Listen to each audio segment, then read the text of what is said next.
Welcome to the table for the Friday, July 17, 2026 installment of Market Plus. Naomi Blohm is back with us. We talked about your drive. I did some drive. I'm about to do some drive when we get done here. Not a lot of bad areas around. So Eric Hunt was in the weather piece. He'll be next Tuesday's MTOM, meteorologist over in Nebraska. He put together a graphic where the main corn and soybean production areas are at. You have to look really hard to see drought in any of those major production areas. Is that how you read those maps too? That is my interpretation, and that's where I'm a little cautious that when the satellite imagery comes out, it maybe doesn't, at this time, have a reason to show why yield would be less than 180 nationwide. I don't think we can say with any certainty it's going to be better than where it was last year or anything like that. But I think it's a pretty darn good crop out there, and the green is so lush and green. It's almost like a blue green. It's amazing. It's just gorgeous. And coming across Iowa, soybean fields, and all of the corn just looked amazing. Well, the joke is I always go out of order. Let's, if we could, cue up Dan in Boston for a minute, given what you just said about how good it is. And you mentioned August, and I'm going to see if that's what the answer is to this. When do you make the call of a bumper crop? Is it July, August, or September? I think it is August. That's when we know for sure. Like, I think in the past 5 or 6 years when we get satellite imagery, we kind of get through pollination.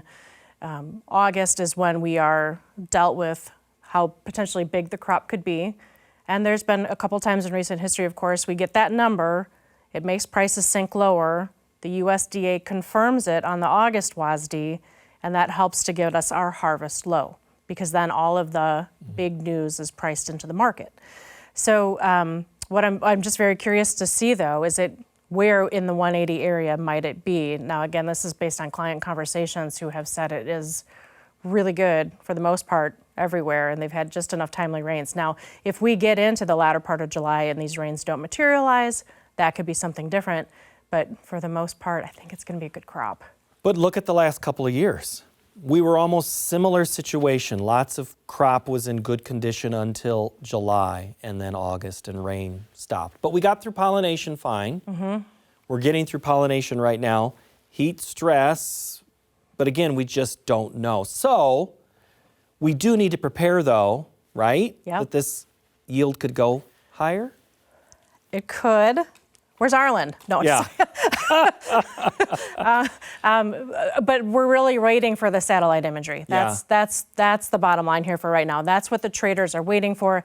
That's what we're going to go off of. And truly, if the global perception is that the United States is going to come in and save the day, then what that means is that even though we have the separate thing of tighter global carry-out, the Americans are going to come in and save the day and get us through until we know what South America is going to have come December, January. Which could be on the other side of this El Nino, which creates challenges for their production schedule, which is also part of the ifs that you mentioned in the main program. Yeah, and that's the thing where, we are now getting ourselves, I think, set up for a significant price low.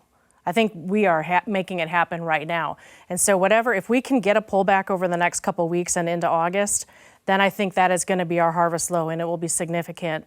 And we will then be trading every single weather forecast between, for us and for harvest and what's happening with South America over the winter. And it's going to be so crucial then that Brazil has an amazing crop in Argentina. Yeah. And then we also have to see what China's going to have. Of course, China, they grow a quarter of the world's corn. All of the corn they grow, they use. So we need to understand how their crop is faring as well. So we'll be seeing if China, in the coming weeks, are they going to buy not just beans, or are they going to start to branch into other American products? And that'll be a telltale sign of, I think, what they feel that their corn crop is or isn't. Because could you argue that China's actually made this story a little bit happen already on corn because they had already bought some corn and taken away from that stocks number? I think, that's something you could put into that. Mm-hmm. All right. Going to put you on the spot with William in Ontario. 2 questions from Ontario coming, so thank you. We're big in Ontario. My soft red is about to come off. Should I hold it or sell it? So this kind of goes back into what we were talking on the program, where this recent price bump because of the Black Sea region, in my opinion, this has been a gift in the short term here. It's gotten prices back up to the highs from earlier in the year. We know that the Black Sea has the crop. It's just, can they get it exported to where it needs to be exported in time? But again, this is something where we are setting ourselves up for, I think, a significant run once the calendar year of 2027 gets closer, where now we have global ending stocks of wheat maybe starting to trend lower. We have the Australian crop now just announced today, maybe starting to get a little bit smaller. We know the U.S. crop is smaller. We know the European crop is smaller. And for wheat, it's always got to be 2 or 3 major growing wheat regions of the world that have to have issues in order for the grain markets to rally. So now it's starting to come to fruition. And then take into that also India, we have to wait and see how their crop is going to be. And then if they by chance have something bad happen with their crop because of El Nino, now we really have a weather market that we can play in 2027. Okay, so there's the wheat story. Let's go Eric in Minnesota because that continues the old crop story. Is it time to sell the last old crop corn beans, or is there a chance for prices to improve before harvest? Okay, so on the corn side, I think that this has been a great opportunity. September corn getting up to 450 on the daily charts. That's a significant resistance area. For old crop corn to go higher from here, you need 3 things to happen. It's got to be something bad in the Middle East, bad in the Black Sea, and a significant shift in the weather in the United States back to hot and dry. That was, in my opinion right now, the only thing that could make old crop corn go a lot higher. And there still is a lot of corn that has to come to town. Lord have mercy, there's a lot of corn that has to come to town. And basis is something that we have to monitor as well. So I think that if you've got corn, this might be your last chance. If you know you got to get rid of it, you got to move it, right? The beans, though, with the crush demand being so strong, and this is just that time of year where they start to be a little bit low on product. The old crop beans, you might have a window where your basis, your local cash market, gives you a bigger opportunity than what maybe the board price would do. But then also that cautionary tale of once we get into August, then some of those plants shut down for 2 weeks for maintenance, and that nice cash rally goes away pretty quickly. So I think in summary, I would say sell it. Let's talk a little new then. Marion, Kentucky, how realistic is 1250 fall delivery beans? And Dale in Iowa, how realistic is a chance of $6 corn? You could say that for fall delivery as well. For soybeans, Kentucky, they'll have a nice basis.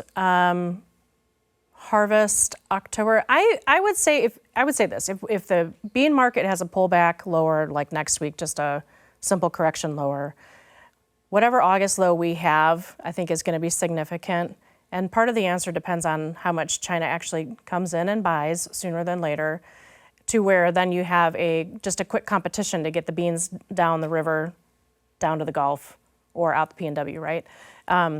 So the bean story, there may be some potential there because we're at $12 right now. Mm-hmm. So we're not too far away. Now, the $6 corn thing, I'm going to say I think it's a possibility for 2027 in the spring. For corn prices to have $6 anytime in the next few months, again, it goes back to the 3 things that have to happen. Bad things in the Middle East. You need crude oil to have a reason to get back into $100 plus a barrel.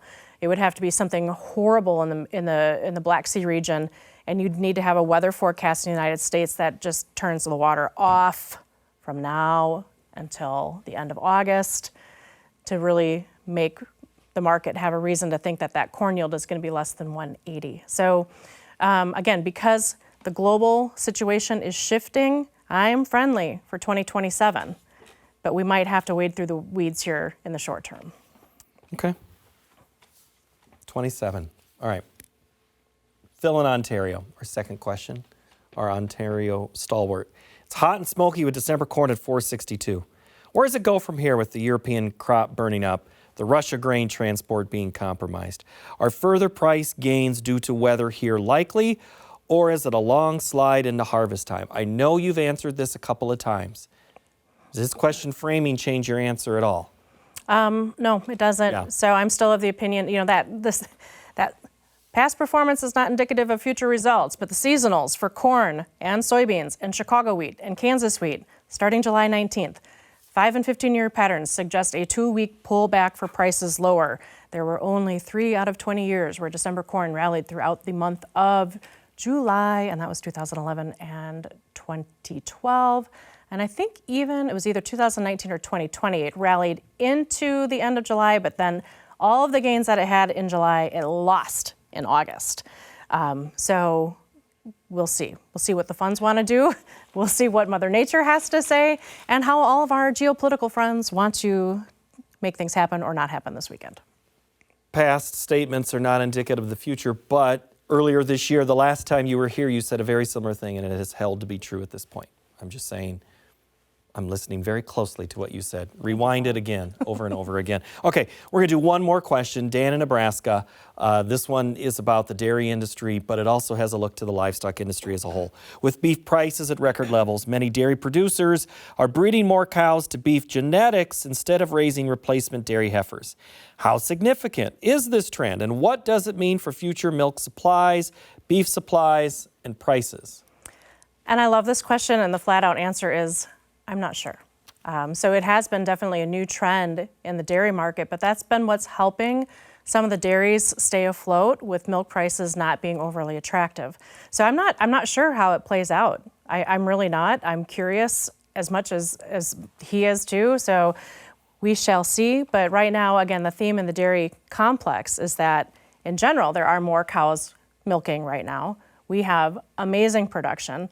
And that big production is what is keeping the market from having any sort of significant rally in the short term. Thankfully, the demand in general has been strong, but I'm not sure what that's going to be doing for the future of the dairy complex. Well, sorry, this one's way out of left field.